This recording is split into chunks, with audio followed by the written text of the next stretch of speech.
Hi, my name is Jonina. I am one of the co-founders of Lancaster Farm Sanctuary and one of the humans who lives here and works here full-time. I'm going to give you a virtual tour today. I thought we should start off with pretty much the mayor of Lancaster Farm Sanctuary. This is Frank. He's a Muscovy duck, and actually two of his lady friends are in there too. We'll meet them in a moment. But just a little bit about the sanctuary. We were founded in July of 2017. My partner and I had been to another farm sanctuary and thought, wow, these are really powerful ways to speak up for animals. We had done some legislative work with the Humane Society, and we noticed that farm animals were often excluded from bills about protection and regulations on animal welfare. They literally said, except for farm animals farmed for food.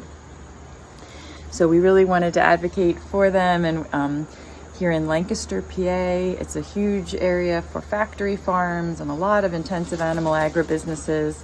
And we just thought, well, if people could just meet Frank, maybe they wouldn't eat foie gras. You know what I mean, Frank? So he is a Muscovy duck. They're often used for those purposes, for their meat, for their flesh.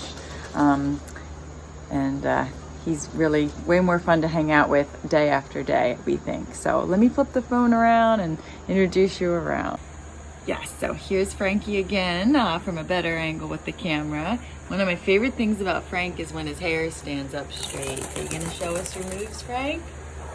Yes, there it is. I call that his David Bowie impression. You wanna show it again? Well, maybe. Or just be cute. Okay, fine. So behind Frank, we have his two lady friends, Minnie and Bedelia.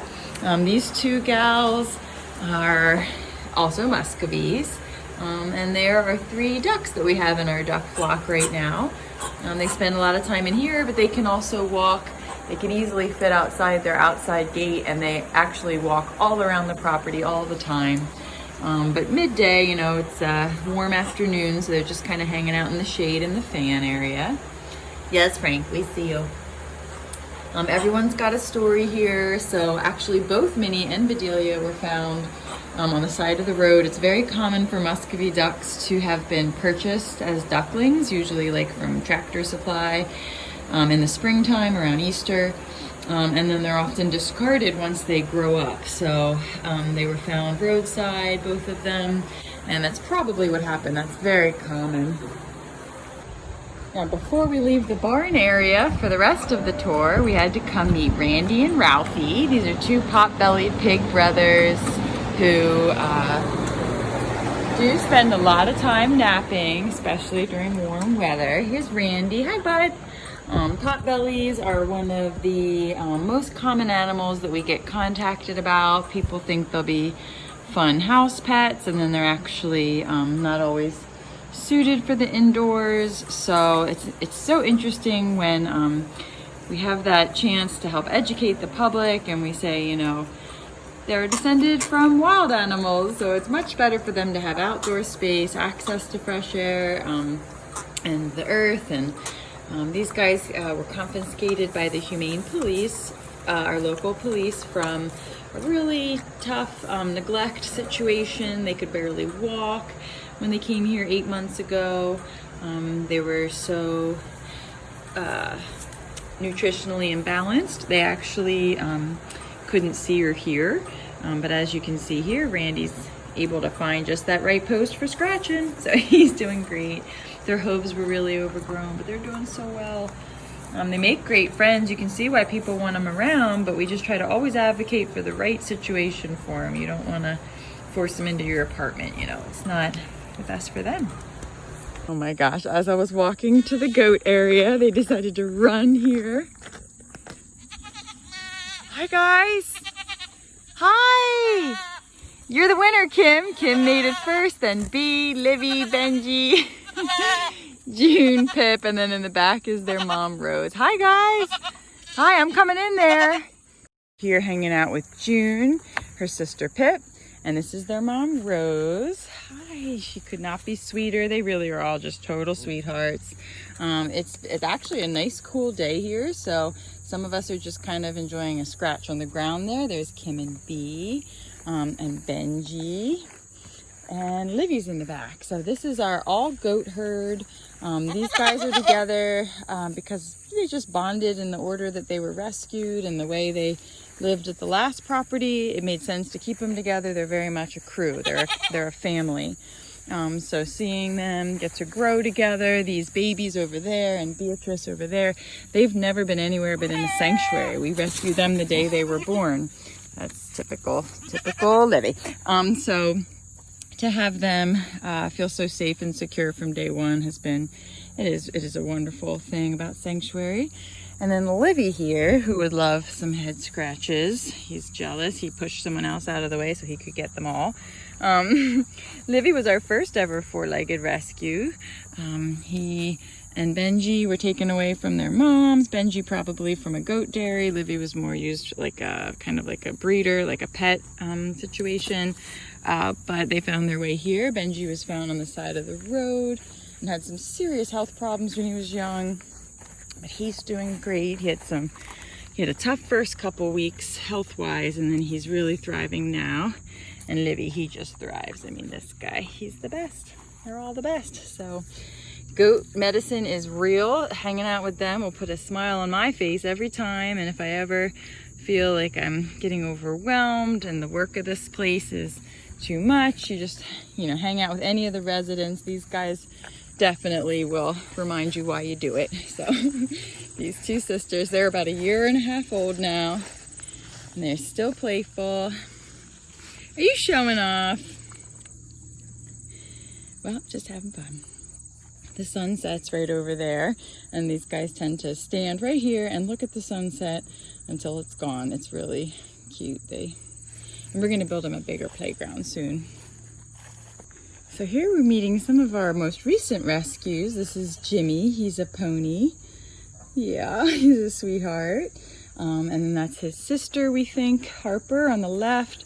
And Lilith is a horse that came with them. Here she's coming over. Hi, Lilith. So these guys were rescued. They were confiscated by the Humane Police. They were at a place that called itself a rescue, took money from the public, but actually wasn't caring for the animals at all. They were being starved. You can see Lilith has like pressure sores on her that are still healing. They're doing great, but oh my God, Orville, I'm coming over there. I just got yelled at by a little sheep. So these wounds are healing. As soon as the Humane Police saw them, they confiscated her and a couple others and said, you need to get to a safe place where you're being cared for and fed. Lilith is really sweet. She's not sure how she could be so sweet and trusting of humans right away based on her history, but she will follow you around for chin scratches most days. We've really only known them for about 3 weeks now, but we're really good friends already. It's so wonderful. This is Harper. This is Jimmy's sister, we think. She's more shy and protective. The one who yelled at me is Orville. Were you yelling?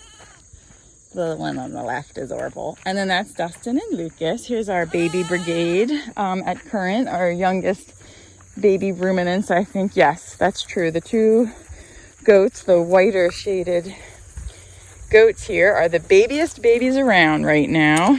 2 months old. I'm coming in there. Oh God, this is going to be, oh geez, do this on camera, Jonina. Okay, so I'm in with these guys. Hi, I just wanted to play with you a bit.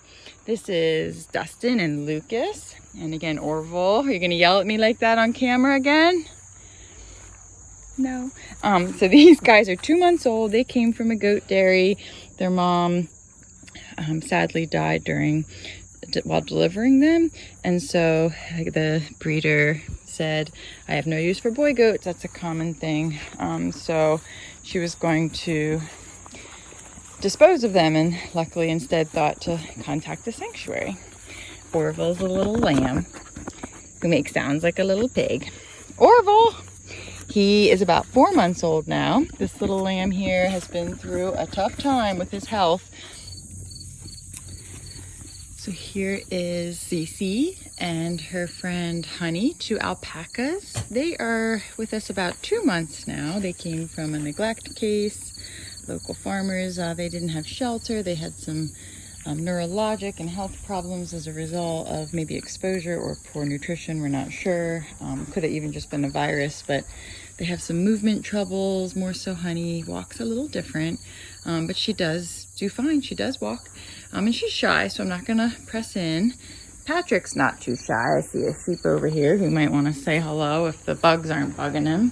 Hey Pat, can we say hi to you? Patrick is a sweetheart. He has a little trouble with dribble down the side of his, he had a mouth problem, but he does fine. He gets enough to eat, I assure you, but some of it usually dribbles out. He's a sweetie, and then that's his mom behind him, his mama Abby. Hey Abby. Hey girl.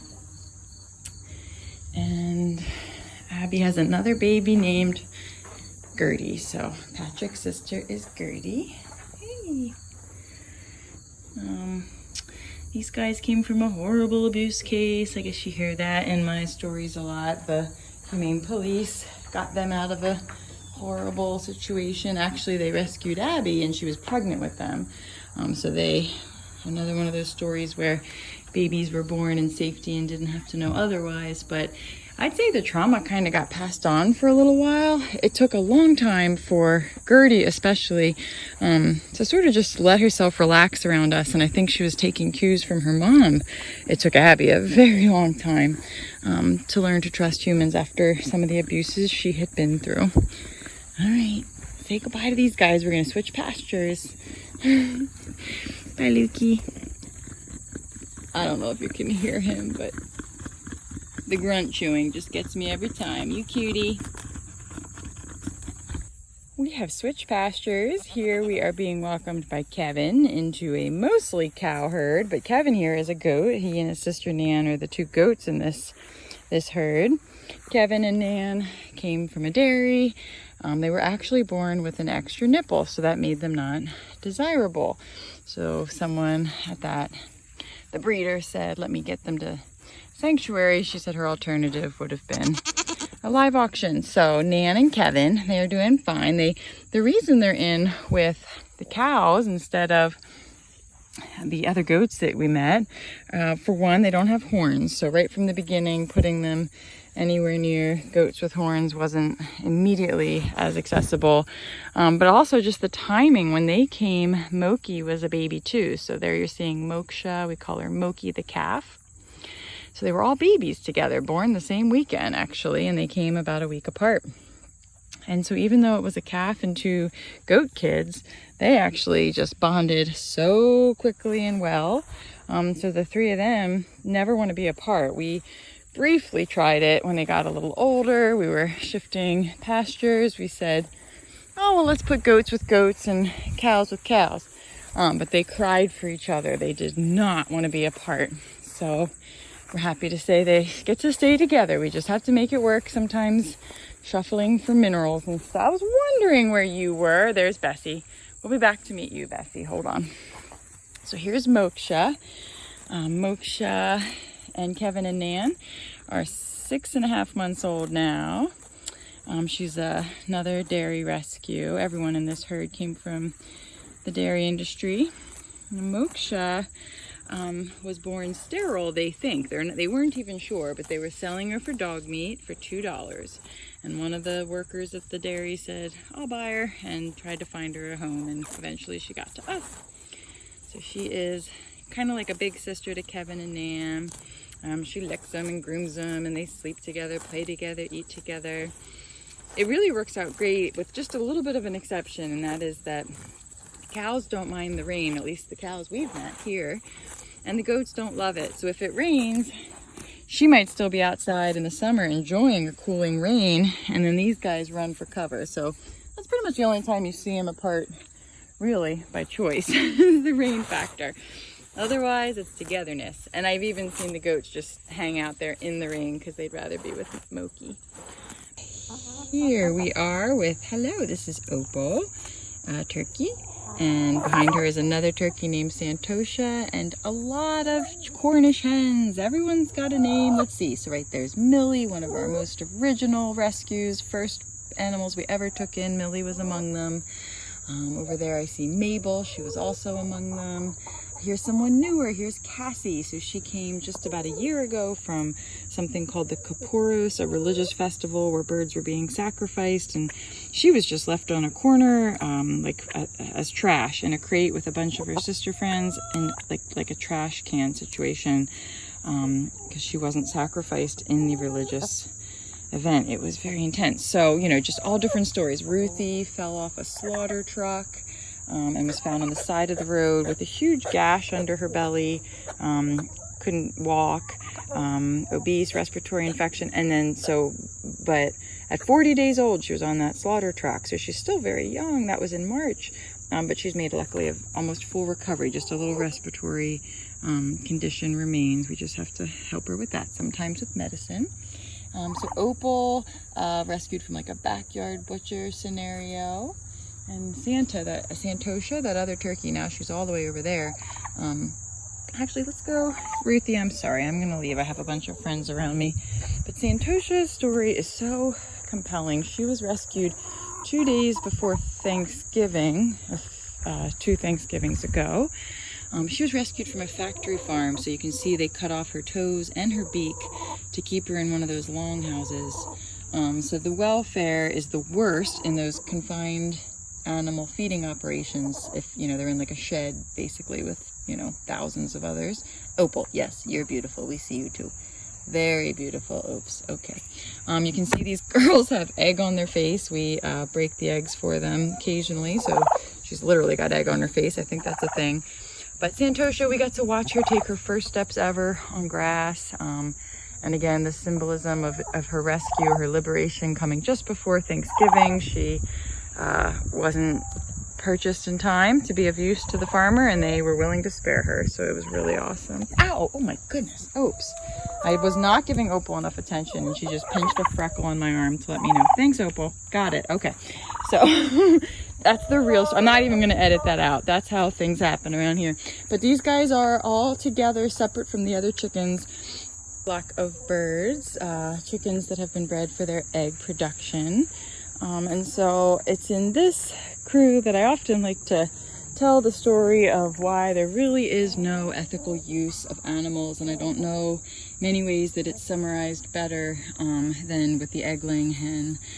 So their ancestors would have lain 20 or so eggs a year, 10 to 20, something like that. It's like having a period, a menstrual cycle, and an egg is released. The chickens of today are bred to lay 200, 300 eggs a year. So the backyard chickens that are well cared for, that give you eggs, and you eat their eggs and use their eggs, is a total myth. It's not well cared for to take their eggs. The best thing you can do is give them right back. So these girls eat all their eggs. We break them for them to eat, or we cook them for them to eat with their shells and all. They eat the shells. Because laying 200 or 300 eggs a year is horrible for them. They lose bone density, they have reproductive organ problems, they definitely need those nutrients, minerals right back. You're seeing them take dust baths right now. They're strong enough to stand, they're just choosing to lay down and have a little dust bath. So it's just really critical that humans ask themselves at this point, we think, what is the right relationship with animals? And I feel like egg-laying hens like Carmela here can be a reminder to us that it would be to ask ourselves what's best for them. And if we actually make choices based on what's best for them, it actually will serve us all. It won't help humans to continue to make choices based on our needs. It's really interfering with ecology, as we all know. So, of course, treating hens as well as you can while using them for their eggs is a stage and a stepping stone that many of us might traverse on our way to a plant-based whole foods diet and a vegan lifestyle where you don't use animals for entertainment or clothing either. Those would be our recommendations here. This is Mary Margaret. She's kind of the head honcho of this whole crew. She was found wandering in the downtown area near us of Lancaster City. She is older and she doesn't lay eggs anymore, so that's the other thing that often happens. Not always, but sometimes after egg-laying hens are too old to be productive or useful, they're just thrown away. We've had that happen with several chickens that came to live here. They were literally seen thrown out of a car. No one saw that happen with Mary Margaret. Here's Tammy the turkey. She is maybe not wanting to be on film. Sorry, Tam. I'm sorry, I just wanted to say hi to you. So she's laying an egg, and she's been in there all day doing that. And I just wanted to point out that on top of needing the nutrient stack, laying an egg is not physically easy on the girls. Tammy's been really working on her eggs, so definitely worth considering the toll on their body for these products. Here's some piggers. We're in pink pig land over here. Pink pigs are an industrial man-made phenomenon. Nature wouldn't have made them this color, but boy, are they cute. Shelby, you're so wonderful. You can see she loves to lay in mud to help protect her light pink skin, and then she likes to wipe it on me. She just tried. It helps them because they get sunburn. They can get skin cancer from having too pale of skin. We have to watch what they eat, just like with all the animals farmed for their flesh. Yes, it's almost dinner. Not really though, but she just showed me where her dish was in case I lost it.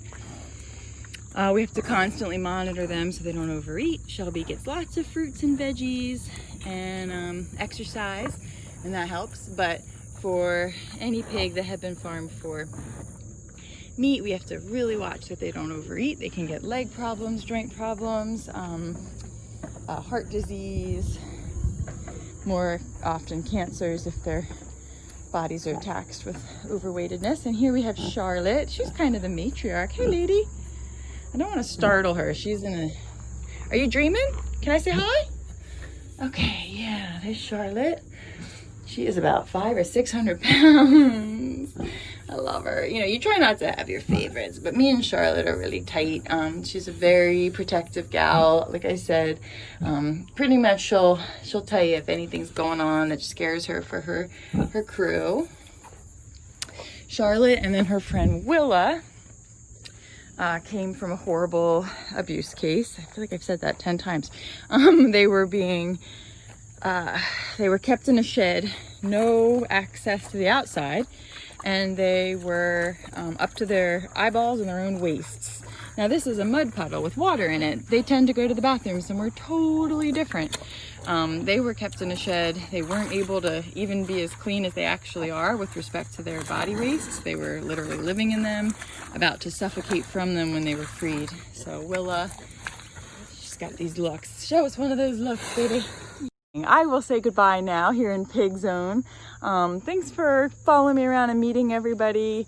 Thanks for listening. I know I try to offer a lot of happy stories, but also to really tell the truth about what's happening with farmed animals farmed for food especially. It is a crisis on all levels, and it's really affecting so many facets of our society. You know, we're having all these problems with justice and with the environment, and we believe that the way we treat animals is not just part of that, but really part of the root cause of our crises, the human existential dilemmas. So we would love for you to know about the work we're doing and love these animals with us, but maybe also consider how your choices affect animals. That's our thing. So thank you for following us on that journey and considering. I know there's always a lot to consider, but we really appreciate your time. We're Lancaster Farm Sanctuary in Lancaster, PA. Please follow us on social media. We keep you updated about the gang here, and we offer tours, and if you're ever in the area, please stop by. We're fixing up this little tiny house over here. We're gonna fix that up and have a farm stay. We'd love to host you and have you hang out with the friends you've met here another day. Thank you so much. Take care.